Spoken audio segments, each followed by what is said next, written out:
ही नुकसान कर ले रहे हैं। इन बच्चों से हमने बात किया। सबसे पहले कुछ इंपॉर्टेंट अनाउंसमेंट है, वो ये है कि ये कोई कट ऑफ नहीं है भाई, मुझे आप गालियां दो ये मैं सुनूंगा नहीं भाई, अच्छी बात नहीं होती टीचर को गलत बोलना, ये कोई कट ऑफ नहीं है ना, पहली बात। दूसरी बात यह बच्चों के द्वारा ही बताए गए उनके सही क्वेश्चन है और उस आधार पर अंक निकले उनके काट पीट के जो भी है।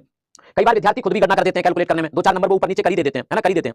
तीसरी बात, अभी तक कोई आंसर की जारी नहीं हुई है, तो सटीक आंसर जो सवाल डाउट में है, कई रीजनिंग के गलत हो रहे हैं, कई मैथ के गलत आए हैं, है ना, कई जीएस के ऐसे सवाल हैं जिनका पता नहीं क्या होगा, तो ऐसा भी है। तो जब आंसर की आएगी तो 4-5 नंबर कम या ज्यादा इससे हो सकते हैं, किसी के कम भी हो सकते हैं, किसी के ज्यादा भी हो सकते हैं। तो एक ये बात है कि भैया इसको तुम छोड़ देना कि 5-10 नंबर ऊपर नीचे भी हो सकते हैं, 10 तो नहीं होंगे लेकिन 4-5 नंबर कम भी हो सकते हैं, ज्यादा भी हो सकते हैं, ठीक है। ये बातें आप लोग इस बात को समझिएगा। अब हमने जो बच्चों से बात की उसमें क्या निकल के आया है और टोटल कितने बच्चे थे, है ना, टोटल बच्चे हैं जिनसे हमने बात किया पिछले 2 दिन में, है ना, कल शाम तक की अगर हम बात करें तो ये केवल 109 बच्चे हैं, ज्यादा नहीं है ना। तो ऐसे कह सकते हैं कि हमने बहुत सारे बच्चों से बात कर लिया, ऐसा कुछ नहीं है, 109 बच्चे हैं जिसमें से जो हमारे कोर्स के साथ पढ़े, क्योंकि कई बार लगता है ना कि सर ये तो आपकी कोर्स से पढ़े हैं तो आप तो इनकी तारीफ करोगे ही, है ना। तो 42 बच्चे इसमें ऐसे हैं जो पीडब्ल्यू मतलब हमारे कोर्स के साथ थे। इसमें 67 बच्चे ऐसे हैं जिनमें हमने जिनसे हमने बात की, इसमें ज्यादातर वो बच्चे जैसे सेंटर पे जाके हमने जिनसे बात करी है, हमने उनसे पूछा भाई आपने कहां से पढ़ाई की, कितना पढ़ा और कब से पढ़ रहे हैं, है ना। तो 67 बच्चे ऐसे हैं जिन्होंने हमसे नहीं पढ़ा है, अर्थात वो कहीं और पढ़ाई की उन्होंने। 42 बच्चे ऐसे हैं जो हमारे साथ पढ़े हैं, है ना। अब देखते हैं कि सर इनका एवरेज क्या है ना। एवरेज का मतलब होता है कि किसी बच्चे के मार्क्स मान लो 250 आ रहे हैं और किसी के 150 आ रहे हैं, है ना, तो दोनों का एवरेज आप निकालोगे तो कितना हो जाएगा, 200 हो जाएगा। तो एवरेज का मतलब ये नहीं है कि अगर एवरेज लिखा है तो इससे ऊपर कोई नहीं है ना, इससे ऊपर कोई नहीं है, इससे ऊपर भी है लेकिन इससे नीचे भी है। तो 23 अगस्त के हिसाब से अगर हम लोग बात करें, जो मैंने कैलकुलेट किया बैठ के खूब सारी मेहनत करके, वो 204 नंबर सब बच्चों के आए जिन्होंने भी, है ना, हमारे पास है और जिन्होंने 23 में पेपर दिया। 300 में से 204 नंबर, इसमें कुछ बच्चे इससे ज्यादा भी हैं, है ना, किसी के 216, 217, 218, लेकिन इससे कम भी हैं। तो टोटल जो एवरेज मार्क्स बना है, क्योंकि भैया कट ऑफ तो एवरेज से बनती है, 4-5 टॉपर से तो कट ऑफ बनेगी नहीं, तुम्हारा 280 है तो सबके 280 होने चाहिए पास होने के लिए, है ना, किसी का 270 है तो 270 सबके होने चाहिए, एवरेज से कट ऑफ बनेगी। तो भैया 204 नंबर ही 23 तारीख को हमें मिले हैं।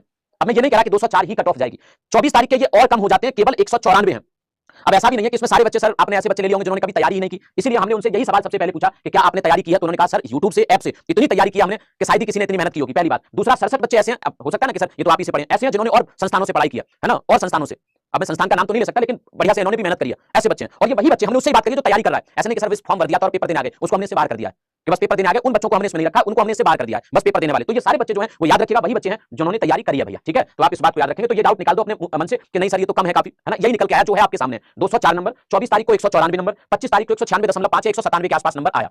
अब कट ऑफ हालांकि इससे ऊपर हो सकती है, कम हो सकती है, बराबर हो सकती है, मुझे नहीं पता, क्योंकि रॉ मार्क्स है, इसका नॉर्मलाइजेशन होगा और नॉर्मलाइज होकर मार्क्स आपके काफी बढ़ भी जाते हैं, है ना, कई बार 1-2 नंबर घट भी जाते हैं। तो कट ऑफ क्या रहेगी ये नहीं पता, लेकिन अगर आप इस कैटेगरी में हैं तो आप परेशान मत होइए भाई, है ना, परेशान मत होइए। अगर आप इस कैटेगरी में हैं, ये पढ़ने वाले बच्चे इतना ही कर पा रहे हैं। अब क्यों कम कर पा रहे हैं, इसके पीछे का कारण क्या है? हालांकि ऑब्वियस बात है, इससे ऊपर ही रहेगी कट ऑफ, नीचे नहीं रहेगी, है ना, लेकिन कम क्यों कर पा रहे हैं? मैंने उनसे कारण पूछा कि भाई आप तो कह रहे थे कि मेरा इतना मॉक टेस्ट में आ जाता है, मेरा उतना मॉक टेस्ट में आ जाता है, मॉक टेस्ट में तो आप 240 नंबर तक लाते थे, हमारे पास हर संडे को बच्चे स्क्रीनशॉट भेजते थे, देखना सर मेरी 300 के अंदर कट ऑफ रैंक आ रही है।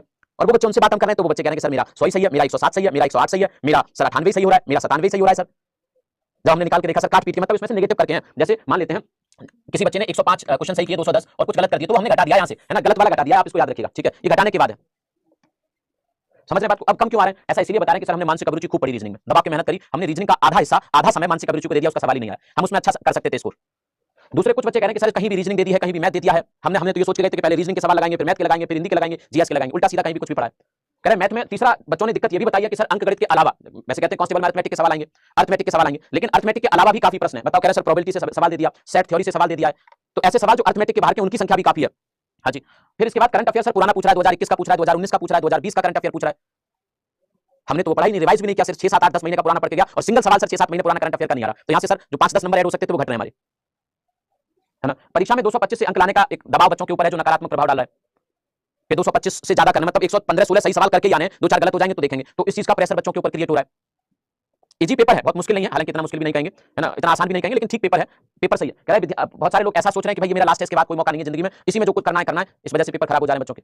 तो भाई मॉक टेस्ट में आप अच्छा स्कोर करते रहे हैं, यहाँ भी अच्छा स्कोर करें, लेकिन इसके लिए पहले कॉन्फिडेंट रहें, नेगेटिव ना हो, बहुत ज्यादा प्रेशर फील ना करें, ऐसा बिल्कुल भी सोच के ना जाए कि इस पेपर में तो मुझे 240 ही लाने हैं, क्योंकि हमारे आपके सोचने से कुछ नहीं होगा भाई। हाँ, कह रहे हैं सर फर्स्ट शिफ्ट का पेपर एकदम इजी था। सर हमने देखा, बेटा मैं वही तो कह रहा हूँ, हमें लगता है बाहर बैठ के कि यार ये पेपर इजी है, लेकिन जब परीक्षा हॉल में बैठे होते हैं तब हमें अलग तरह की सिचुएशन होती है, हमारा दिमाग अलग तरह से काम कर रहा होता है। सवाल का कठिन होना और इजी होना सब दिमाग पे ही तो निर्भर करता है कि हम किसको इजी सोचते हैं, किसको कठिन।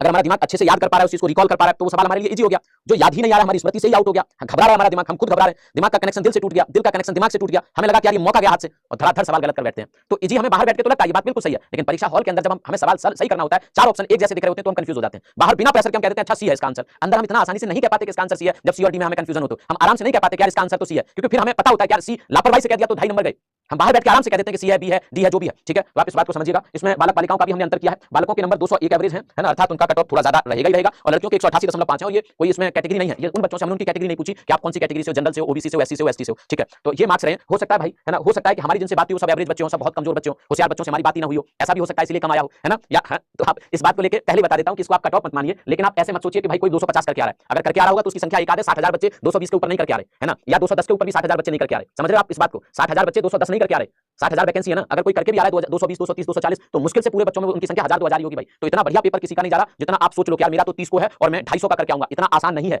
250 करना, मैं सच बता रहा हूं। आप मुझे गलत कह सकते हैं, सही कह सकते हैं, लेकिन मेरा एनालिसिस जो है वो है कि इतना आसान नहीं है भाई 230 तक भी करना, है ना। तो पेपर में जब आप 100 105 पहुंच चुके हो तो बिल्कुल मत सोचना कि नहीं मुझे किसी भी हालत में 120 करके जाना है। नहीं भैया, 100 पहुंच गए हो तो जैसे तैसे उसको 104 105 तक ले जाना, 105 तक पहुंच गए 107 8 9 तक ले जाना, बढ़िया स्कोर रहेगा। परेशान बिल्कुल मत होना, है ना। मैंने जो सच्चाई थी वो आपको आपके सामने बता दी है। तो आपको घबरा के पेपर नहीं देना है, परेशान होकर पेपर नहीं देना है, ऐसे नहीं देना कि यार सब कुछ लुट गया, बच्चे तो सिलेक्शन ले गए, मैं रह गया क्योंकि मेरे 100 सही हो रहे हैं। भाई आपकी अगर पूरी जी जान लगा के 100 सही हुए ना तो दूसरा भी आप ही के बराबर है। और तैयारी करने वाले बच्चे वैसे भी आप देख रहे हैं 48 लाख बच्चे में से 30-32% बच्चे छोड़ रहे हैं, पेपर ही छोड़ रहे हैं, है ना। तो इसका मतलब है 15 लाख बच्चे पेपर छोड़ देंगे।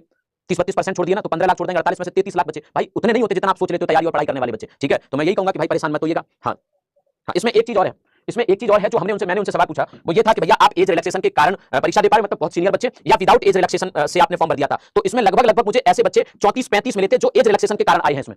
तो जाहिर सी बात उनकी तैयारी थोड़ी बेहतर होगी। बाकी सारे बच्चे 70 के आसपास, 70-75 के आसपास बच्चे वही थे जिन्हें एज रिलैक्सेशन की जरूरत नहीं थी और उन्होंने फॉर्म भर दिया। मतलब जनरल है तो 22 के अंदर, और ओबीसी एससी एसटी है तो रिलैक्सेशन के अंदर, ठीक है। विदाउट एज रिलैक्सेशन के अंदर जो बच्चे उनकी संख्या इसमें ज्यादा है, मतलब आप ही के जैसे युवा हैं, बहुत ऐसे नहीं है कि 5 साल से 7 साल से 8 साल से तैयारी कर लेते, ठीक है। चलिए, तो ये सेशन था। मैं यही कहूंगा कि भाई मेरी बात सुन के तुम ऐसे मत सोचना कि रिलैक्स हो गया, यार नहीं अब तो सिर्फ 100 में मेरा सिलेक्शन हो जाएगा। 100 करना आसान थोड़ी ना भाई, पूरा जी जान लगाओगे ना तब 100 105 तक पहुंचोगे, ये बात सही है। और अगर 105 तक पहुंच गए तो रिलैक्स रहना, टेंशन मत लेना किसी भी बात की, ठीक है। बाकी सब छोड़ देना किस्मत पे, जो आप और हम सब कर सकते थे हमने करके देख लिया। सर 241 मार्क्स है, कोई चांस है भाई, फिर तो कोई दिक्कत ही नहीं है। 241 है तो भाई, है ना, कोई भी कैटेगरी हो 241 तो बहुत होते हैं मार्क्स, ठीक है। चलिए, थैंक यू आज के साथ। बाकी आप अपनी कमेंट्स जरूर लिख देना नीचे, जैसा भी आपको मेरी बात सुन के लगा हो, सही गलत जो कहना हो कह लीजिएगा, कोई दिक्कत नहीं है। आप सब बच्चे हैं, आप सबका तो सही भी शर्माते, गलत भी शर्माते। थैंक यू, जय हिंद, जय भारत, थैंक यू।